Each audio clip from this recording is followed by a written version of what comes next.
special presentation. I'm tweeting about it right now. Or not tweeting. Who's talking about it right now? What's up, everyone?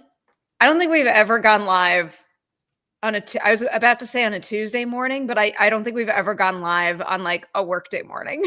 I literally just got off like a work call too. So yeah, I'm doing my work thing and now I'm here. So Matt had some fun stuff over the weekend, so we couldn't stream. And it just so happens that the Final Destination Bloodlines review embargo lifts right now. So we're like, why not just do it live so we can talk and also answer some of your questions, non-spoiler questions, of course. So this right here is going to be our non-spoiler review of Final Destination Bloodlines. I can assure you we will talk spoilers when the time is right, which is basically this weekend's Merri Hour. So stay tuned for that. Matt, I will let you take it first because I've already blabbed about this movie quite considerably. So I think people know how much I like it. Well, I think we were able to hit on a little bit too, like when we did our social reactions. Yeah. But if I'm able to say more now, I'm a fan. I ended up kind of like, I was writing my review and trying to like get in my head like how much this works for me versus other Final Destination movies. It's hard not to make that comparison. But I'll bring my microphone over here to make it a little easier. Yeah, you do. Yeah, is that better? I'll do this in bed. Whatever. Oh, like, God, dude. Dude, what do you mean? I just woke up. We could not be more polar opposite right now. Yeah, my God, no, not at all. I haven't even got out of bed yet. Anyway, Final Destination Bloodlines. I liked it. I really genuinely like this movie. I know like Final Destination is your franchise. Like that's the one that you are the most obsessed with. But like I do have a love for the franchise as well. It's that same kind of saw itch for me where you know what you're getting. You know it's going to be a different variation, but still kind of the framework is the same. And I think what Bloodlines does best is shake that up a little bit because the Bloodlines itself is not this big monumental shift, but I think it really does help with the overall structure of like having a family at the core of it. And I think that actually makes it more effective for the deaths and everything like that. Like they're fighting for something more than, oh, we were some coworkers or high school students who just happened to be on the same ride or bridge, stuff like that. Like I feel like this is more impactful with the Bloodline storytelling and what those doors it opens to throughout the whole film. I have like one or two little qualms, like just with like the overbearingness of what is introduced to the lore and stuff like that. But the kills still fucking rock. Like what you're here for in a Final Destination movie, it all kills. So like, can you really be that mad at all? I really want to know what you mean by overbearingness of the lore. I thought the idea was very fun of introducing the book. Basically, like we get our Laurie Strode of the of the franchise Final Destination universe, and this entire book that people have seen in the trailers. I'm not spoiling anything. This is just there's a book that a woman has wrote with everything that has happened in any Final Destination movie because like she's trying to avoid it. So that book is now passed down, Bloodlines, stuff like that, and I love some of the moments where the lead character is this conspiracy theorist trying to tell her family, like, look back at the pages, look at the airplane, look at this. Like, it's fun to go down memory lane and all that stuff. But I felt like that shtick got a little too much at points. I had so much fun with it for most of the time, but there were a few points where I kind of just felt like it was a little too much. I love the book. I love the book. I've seen this movie now probably too many times. I'm not going to admit how many times I've seen it at this Upwards point. of 5? Is it 5? It's definitely not more than 5, but it might be 5. Okay. I saw it again last night, and I loved the movie so much the first time I saw it, but I feel like most of you guys know I'm like this in general, but in particular when it comes to a franchise that I know and love so much, where I can have a blast, but I like to see it again in order to like have a sound mind in terms of how it evolves the lore, making sure every little detail connects and all that good stuff. And this movie is airtight to me. I'm looking at every little detail in every single corner. I think this story is so incredibly smart. I think the whole Bloodlines concept hits that pitch perfect balance between doing something fresh with the same concept, but also adding to the concept you already know and love in a way that doesn't upend it too much. Like, it's just different enough, but it also doesn't push it too far to the point of, I guess, rocking like the wonderful simplicity of the Final Destination franchise, if you know what I mean. Like, it basically just is someone has a premonition, they cheat death, and death comes back to them. But by making it a family, you give it a completely fresh feel. And then on top of that, the family element, and I'm trying to remember how much is in the trailer. I'm not going to explain the bloodlines of it all, but it's so smart, Matt, and it makes so much sense. Like, I feel like when we talk spoilers, I feel like I can answer every lore question, and it just makes so much sense. But then on top of that, not only does the whole bloodlines concept bolster the lore in a really effective way, but it makes, I don't want to imply that all the other movies weren't character forward, because I do think that's a big part of the reason why the Final Destination franchise often works as well for me as it does, is that while Death's design is a really cool high concept, I almost always grow very, very attached to those ensembles because I am interested in them as people and their group dynamic. We have only ever had friends, colleagues, strangers go through this experience. It's completely different when you overlay a family dynamic with Death's design and see how that changes how they operate. And also, it ups the stakes tenfold. And I can't believe how strongly this movie earned my heart and how much I cared while having fun, while watching these people die in the most elaborate, crazy ways. Yeah, I mean, that's what I was getting at, like exactly what you said. Having the bloodlines of it all and having that family values nature running through it, it does make it more than just another hack and slasher. Like, you've alluded to, like, there's a formula for these Final Destination movies. We know how they work. Very And specific formula. right, Sorry, I exactly. just couldn't help it. Of course, I should have done that myself. Kudos. Still early morning brain fog. But no, welcoming in that sense of like togetherness and family, and having it like some of the Final Destination movies, it's more about like I just need to get the other person killed so it skips me and stuff like that. But like this, the onus being on one character being like, I have to save my family.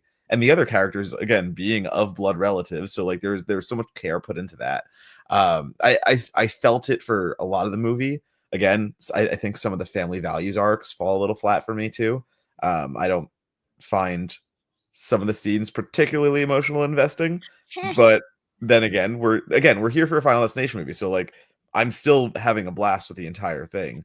I think there were some like, characters playing stereotypes in a way that were just base value. That's like the exact opposite of what they're doing. I think no, like one of the reasons why I love this particular, I love the actors who are in the roles, but I like how the roles are designed too, is because I think they present as stereotypes and then they subvert them as the movie continues. Oh, see, I didn't get that. I just got they were kind of boilerplate. Oh, no. There's one we won't get into because that's spoiler territory. But I do agree that role was very good. I like. I don't know if I'm thinking about who you're thinking about. That's fair. Okay. No, I'm just trying to say, like, I wish there was a little more. I wish the investment they made in the family showed through a little more in some of the scenes and didn't feel so kind of templated. But kills. We're here for kills, and they fucking crush them. We're here for kills. We're also here. I mean, like, we're here for good performances and characters too. I fall on the opposite side of that divide. Again, like I said, I think this was done with intention too, that certain characters you make assumptions about the second you see them, and then their true colors show, the layers start to peel away and you get to see who they really are to their core. I thought that was all really effectively done. Just to run through some of the ensemble here, because we've already talked about the anchor for the movie. It's Kaitlyn Santawana, who plays Stefani, and I thought she did an exceptional job being like kind of the beating heart taking us through the film. And, you know, you could see some of this in the trailer. It's not really a spoiler. And also you talked about it earlier, Matt.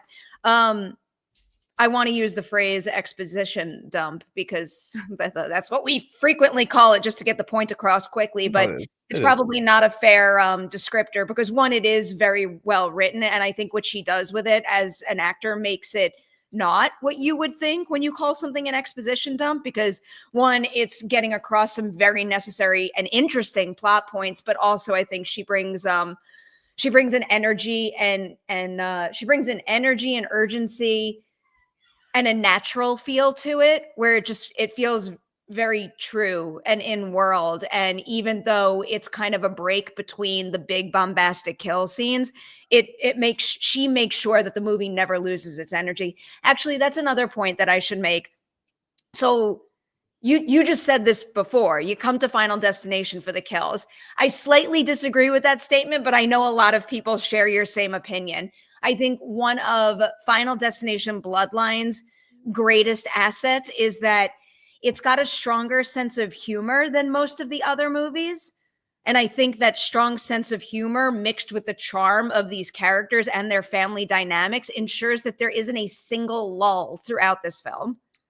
I don't know if I would say the others are any less comedic, because like I'm thinking of characters in every movie where like you go to Final Destination 3 and you have Frankie, you have a few characters who are there for kind of just more comedic value. This is way more laugh out loud funny to me at points.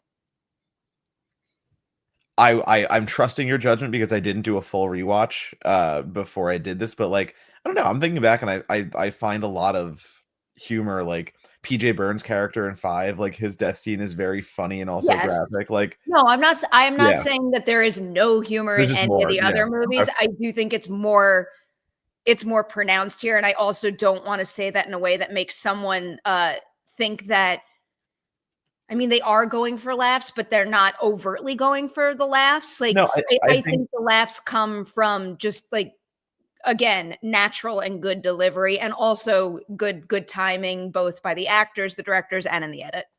But I mean, like that also goes back to the way that I want to get both their names right before I say them.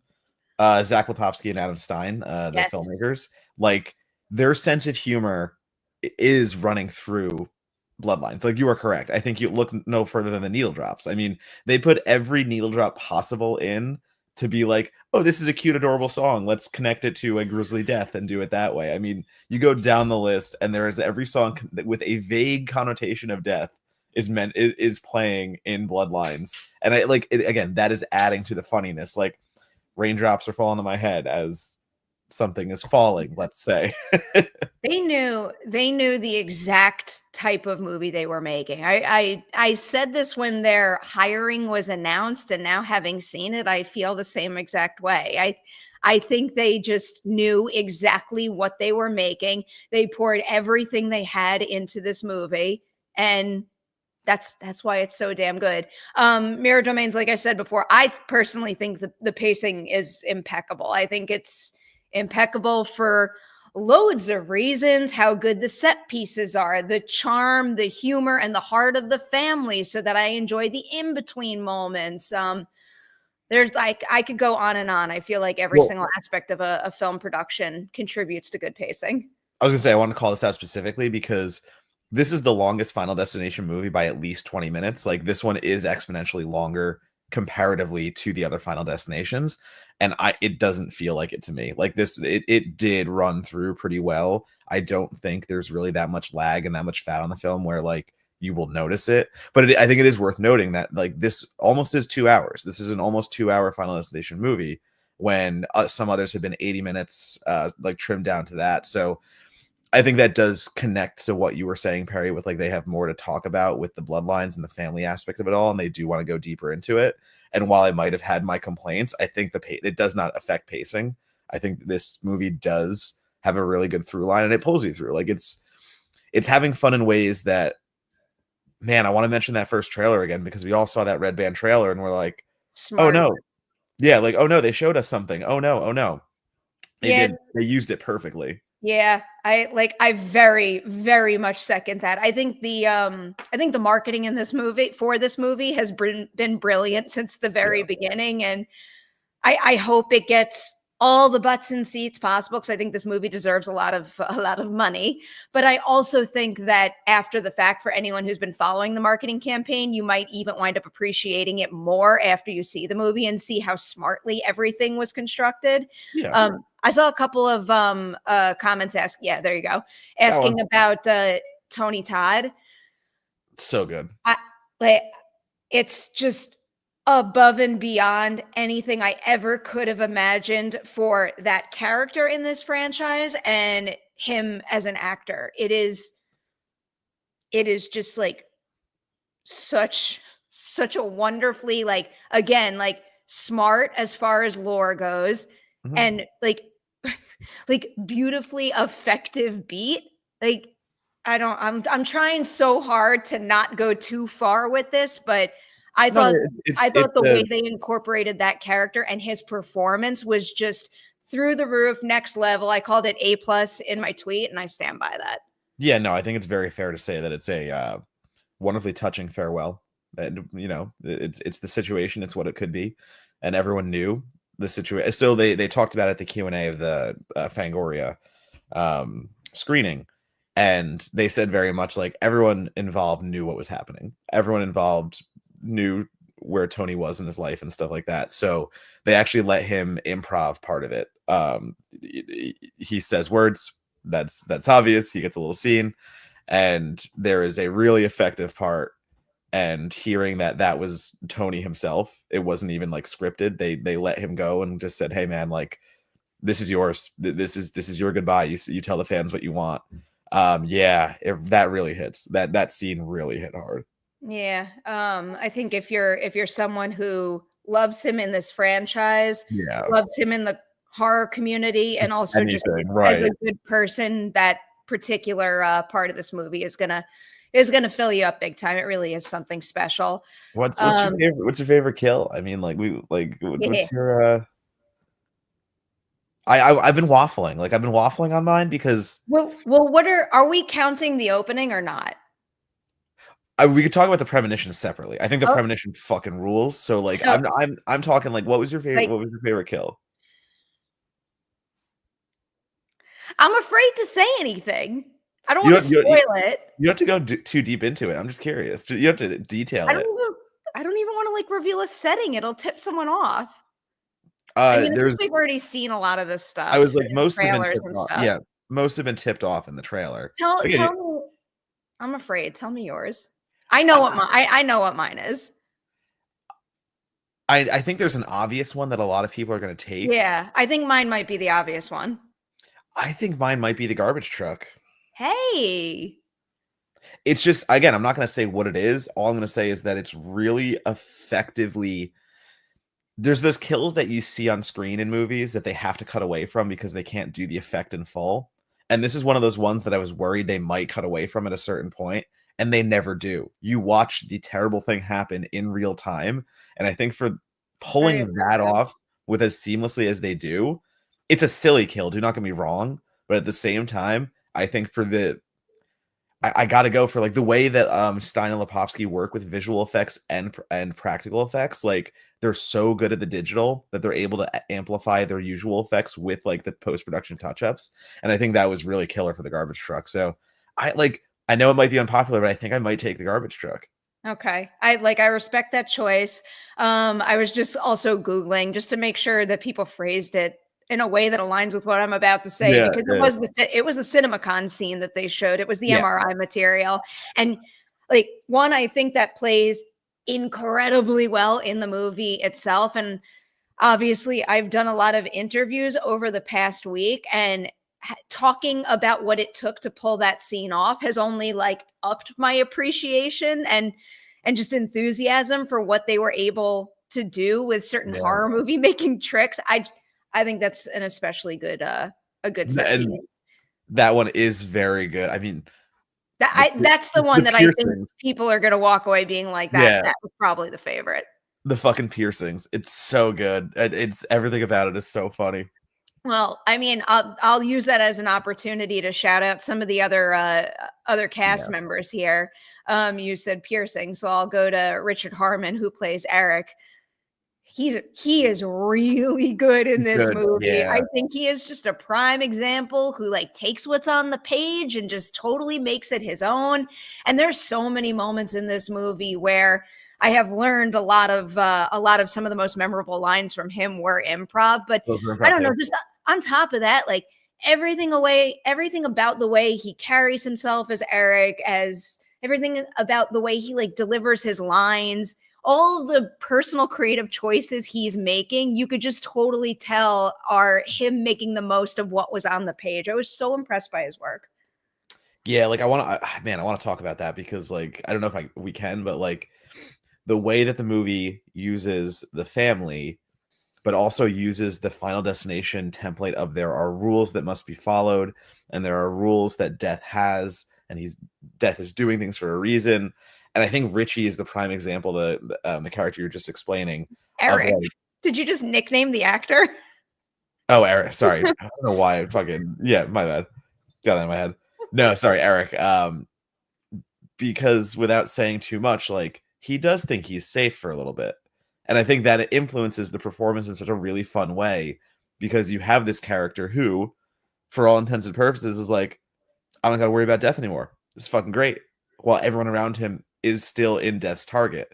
And I think that dynamic and the way that the filmmakers are able to play with that, even, it's not just about, the other movies where it's like, oh, if you kill someone, you get skipped or yada yada, like whatever those little loopholes are.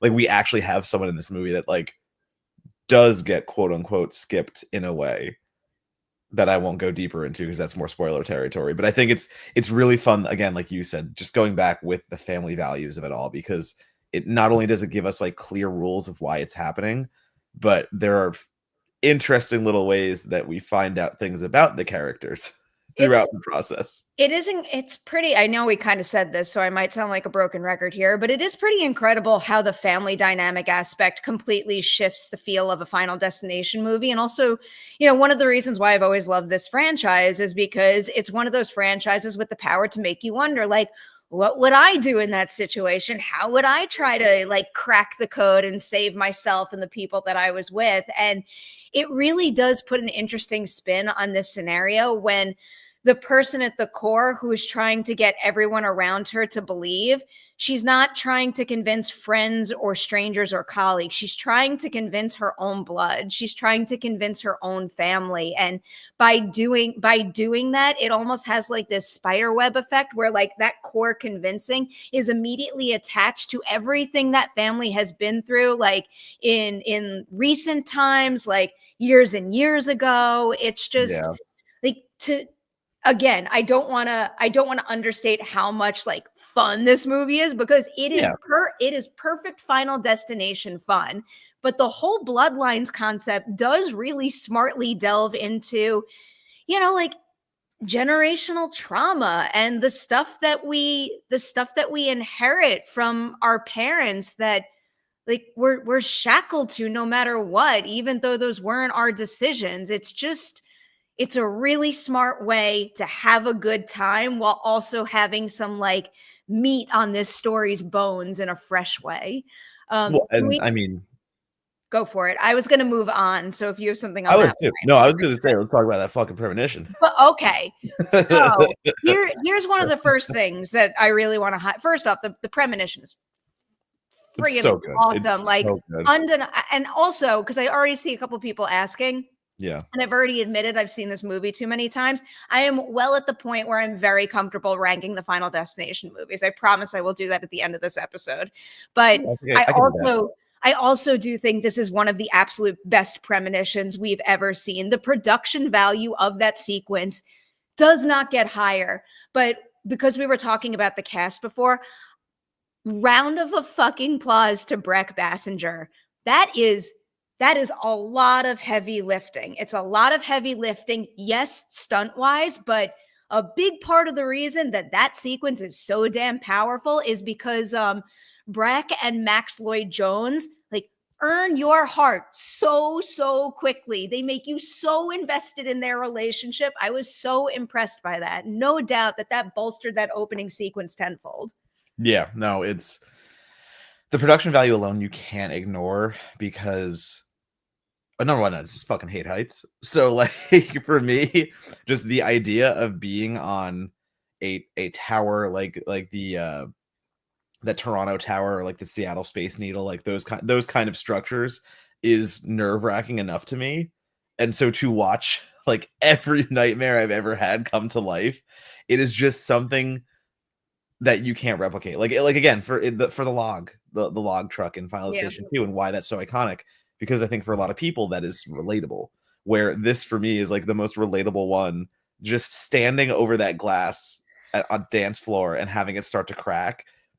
Oh my, but the domino effect on this one I think is so impressive Oh, too, so because good. like you just said, the way that we have an actress just fleeing around this restaurant in the sky that is falling apart, but it's not even just about like people falling. Like one of the chef's tables, like just the flame explodes. You have the elevator. You have everything that is so meticulously put in here. Like anything that can go wrong will go wrong. They don't leave anything out. It is brutal the entire time. Oh, it's so good. It's so good. I mean, really, as you started to say, like the log truck and everything, obviously Mhm. that's an iconic one. But really, I Yeah. would I would say 5 of the 6 are pretty iconic. There's only Yeah. one that you all know that I think is a little more wobbly than the other installments. But really, and that's another thing that I've walked away from Bloodlines feeling even more strongly about. Mhm. I think the Final Destination film franchise has one of the smartest horror concepts ever created. I also think it has the most consistency among many of the long running horror franchises. I think it deserves way more credit than it gets for that. I think the consistency is there. I think for me, again, because like this is your franchise that you fucking love. I think the consistency is there. It just never reaches a height, in my opinion. Um, where like I feel like other franchises have like very high rated and very low rated. I think like Final Destination is just in the middle, but not a bad way. Like literally, like No, it is it's a good. Again, different opinions. That's the thing. I think your opinion is wrong. Well, that's perfectly fine, but I I know. also think See Chucky's a good movie, so what do you like, don't worry about me, it's fine, like, I respect your opinion. it's okay, trust me. I'm trying to think if we didn't hit anything non-spoiler that I really wanted to touch on. I'm so happy we could still talk about it on Friday. Oh, yeah, no, because I mean, like, people were asking in the chat too, like, what else is going on? We Clown and Cornfield came out, we can talk about that later, like, we'll have a real Yeah. show this Go weekend. go see Clown in a Cornfield, though, it's good. It's actually a funny one. I didn't even think about it this way, but the monkey did Oh, I did. fucking bring the gore. I don't know. I think this is the better movie. Like, and I Oh, love I think the monkey's the better movie. I'm trying to think I of loved gore. the monkey. I Yeah. think Final Destination Bloodlines is a significant notch above it for me. So I have it swapped. I have the monkey as significance notch above this, but like I am thinking the kills themselves. I think it still has to go to Final Destination because there's more put into it where the monkey is just brutal death, horrible thing happen. Final Destination is putting the time in to like build it up like Final Destination does. The Rube Goldberg of it all. Yeah. But Yeah, sorry, there were a bunch of super chats. No, go to Soupies. Okay, so we'll do this Soupy first. I actually didn't watch it. Did you watch it? Hold on, I'm coming back. No, I did not watch it yet. I've read the book. I love the book. I have a lot of faith. It's one of those situations for me where I'm really excited about it, and I don't need a single piece of marketing to up my anticipation. Yeah, you're there already. More. We're Honestly, good. after this, though, I probably will watch the trailer. I'm a big fan of that cast, and I kind of want to see their vibes in those roles. We'll go to this one next. Full live review when the embargo lifts. Hell yeah. Saw it yesterday. So fun. Around the middle of my ranking. Tony Todd's scene was wonderful. MRI. Second much of what you said. Yeah, totally All right. down. Here's the biggie now.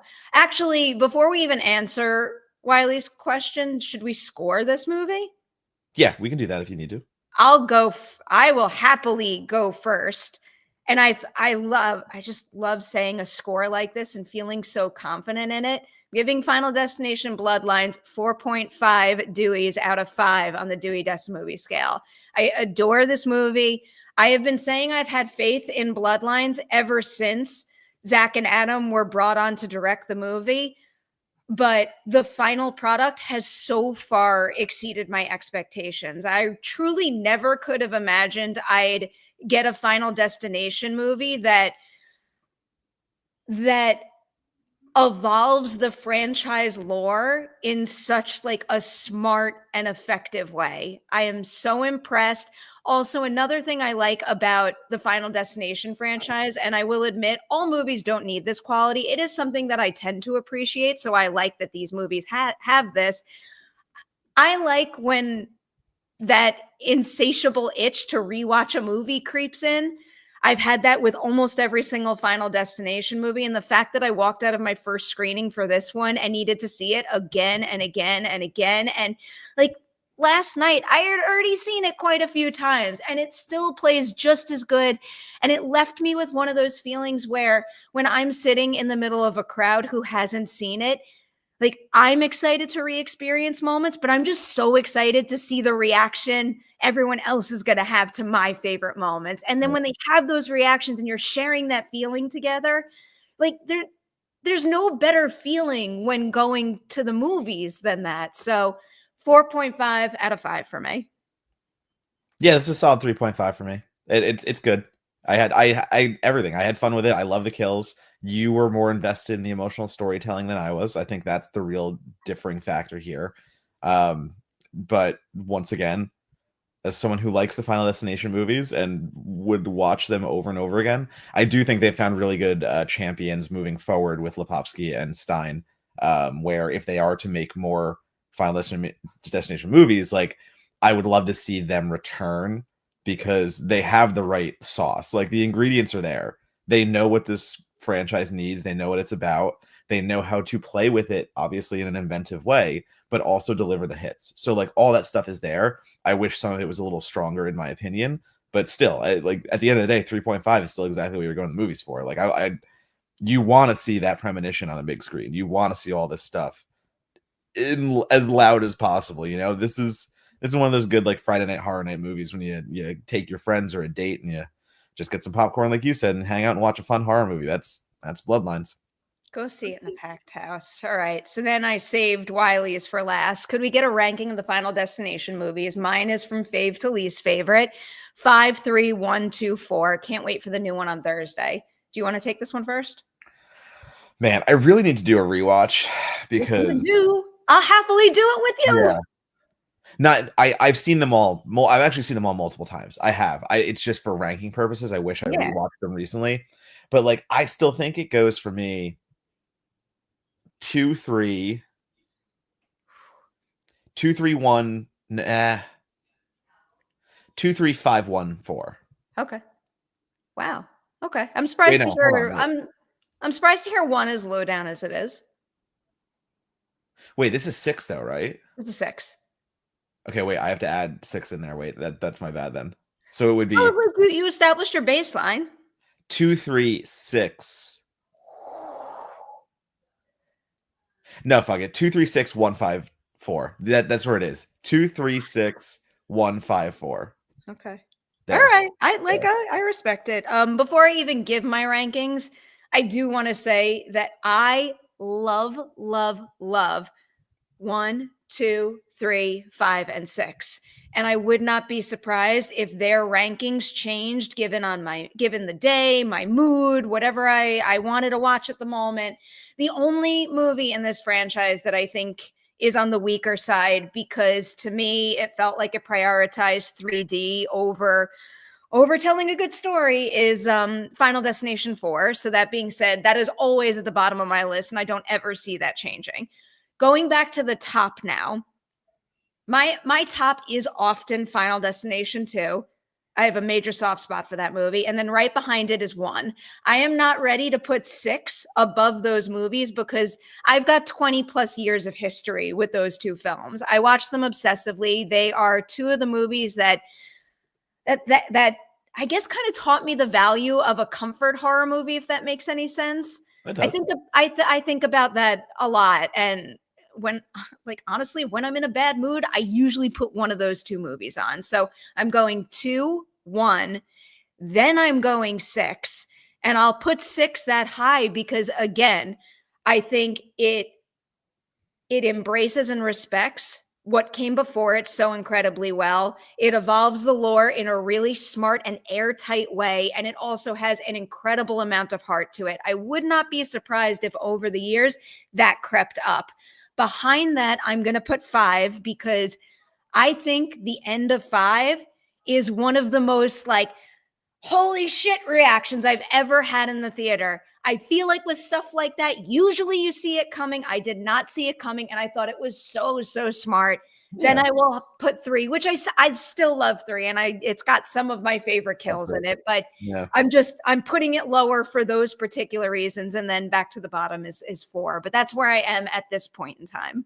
Yeah, I think that same with 2 and 3 for me. I feel like those are my switcheroos because like there are some days where I'll sit there and I'll be like, man, like 3 is the underrated one to the best degree. Like, but I 3 is really good. Even though I put it lower down, I still think 3 is really, really good. yeah, no, I get it. Like we all have that one franchise where it's like I love every movie. It doesn't like matter. Like they all fucking rule. Like it doesn't matter day by day. Do you have a favorite kill of all time? Did we talk about that, or we just talked about it as it pertains to this movie? We just did this movie. We just did this movie. That I would really need a fucking I know primer mine. on. Well, I mean, like if we're talking about the gnarliest, the one that I can't get out of my head forever is the gymnast. Yeah, that's a lot of people's answers. It's not the most complicated by any means, but everything about it to me is just the way that she ends up in that pretzel. Also, the window pane in 2 for some reason I think is just like it's so effective to watch the body get crushed in real time, and like they have it again. They don't have to shift away because they pull the effect off, and just to see the smush happen, I think it's so good. Yeah, I like that one a lot because I have a fear of the dentist, so the fake out of that is always something that's been very effective to me. That's right. I got a big soft spot for Truck with Logs for obvious reasons. I think it's one of the most incredible kill set pieces of all time. But if I take out the opening premonitions, the one that I love is the Miss Luton kill from the first movie.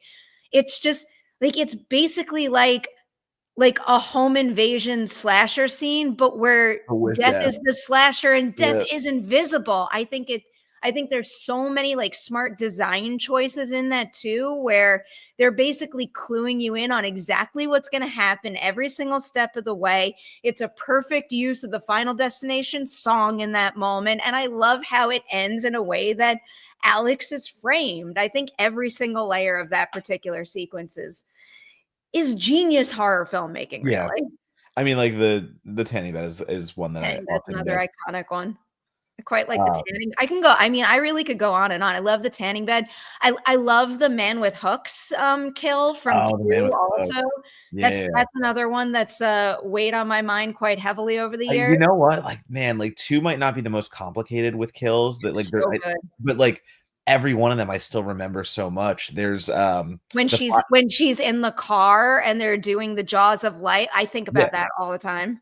But like for me, it's even like when the barbed wire fence explodes and Jonathan Cherry just gets cut to pieces and you just see him fall apart.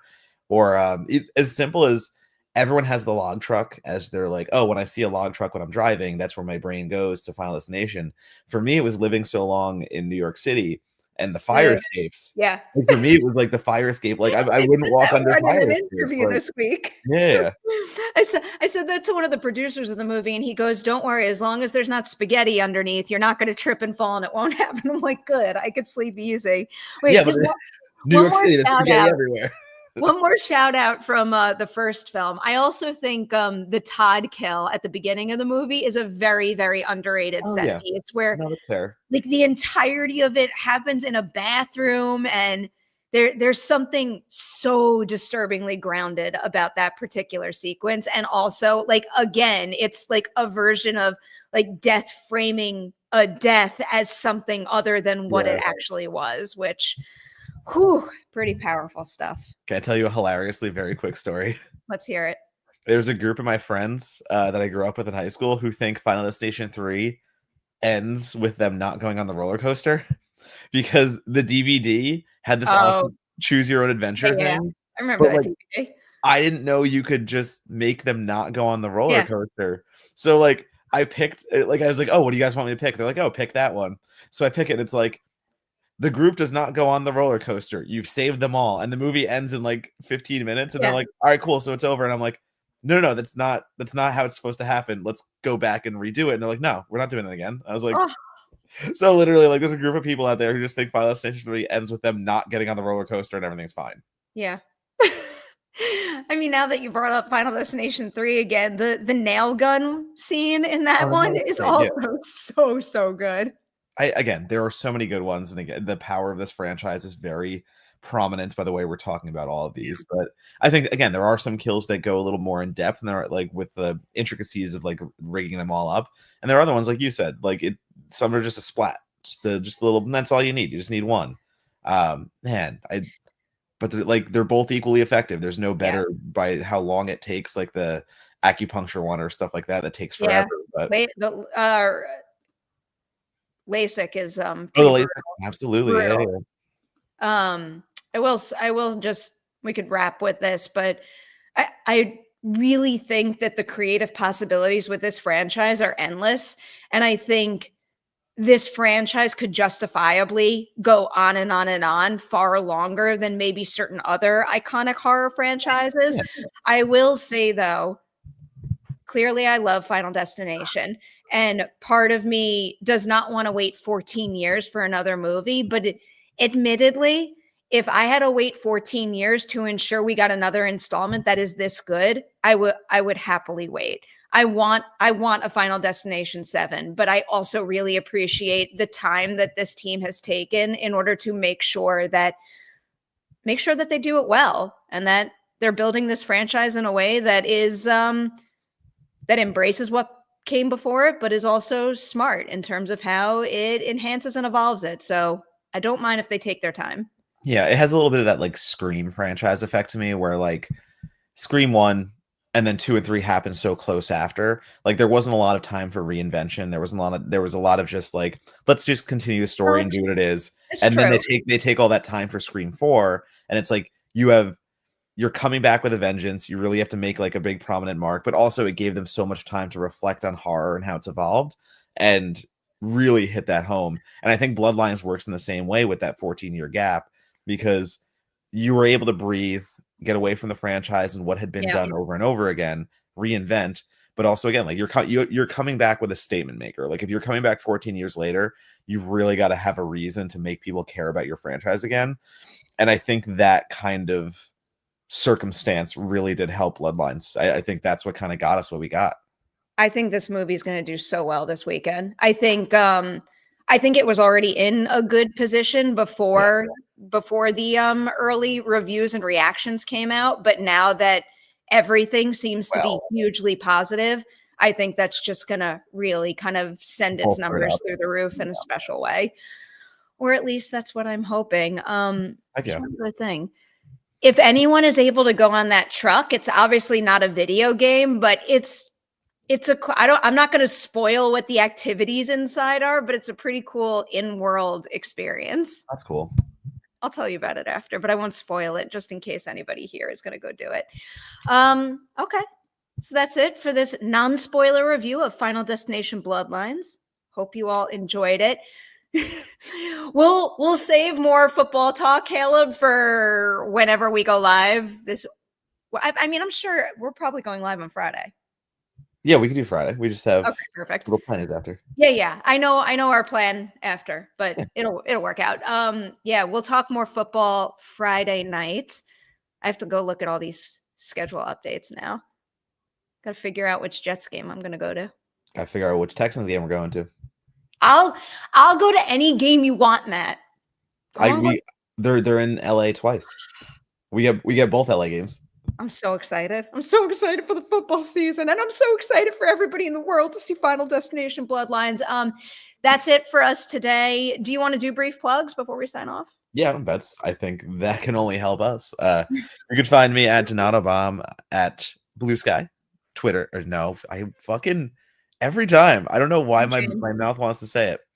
I'm not on Twitter. I am. Just don't follow me. It doesn't matter anymore. Donatobomb, DONATOBOMB, Blue Sky, Letterboxd, Instagram. My review, so my written review on Daily Dead of Bloodlines is up right now. If you want more in-depth thoughts that weren't just me spewing things at 9 a.m. as I've just woken up, that is all linked and live right now. Also follow my podcast, Certified Forgotten. We talk about horror movies with 10 or less critic reviews on Rotten Tomatoes. So if you want to hear about horror movies that critics ignored and you probably didn't hear about because of it, that's what we do. Certified Forgotten. I will just take this opportunity to tease all of my Final Destination Bloodlines coverage, and there's going to be a significant amount of it for anybody. I mean, if you're here, I imagine you're going to see it with some urgency. But if anybody wants non-spoiler interviews, we are going to post those fairly soon on the Collider Interviews YouTube channel. We're going to post the producer interview that I did with Craig Perri, who's wonderful, and some of the cast interviews. And then when you're ready for spoilers, oh my, there is no better place to go than Collider. We're going to be able to post the full Q&A that I did for the Collider Ladies Night screening with the entire female ensemble of this movie. And there are so many interesting little details. I did a Ladies Night episode with Brec Bassinger. So if you want to hear about filming that opening, that premonition, like we go to town discussing it, like every single element, and also her past work, of course. And then like the crown jewel of all of this, I got to sit down with Adam and Zach for a lengthy spoiler chat. And oh, there's so much good insight in terms of how this script evolved from day one to what you see now, how they pulled off certain horror movie magic gags that it's just like, it's so smart and just speaks to why the production value of this movie is through the roof. All of that is either going to be on the Collider Interviews YouTube channel or the Collider Ladies Night YouTube channel. So enjoy Final Destination content. And with that, we will be back on Friday with your regular edition of the Merri Hour. Have a good rest of your week, everybody. Goodbye. Bye-bye.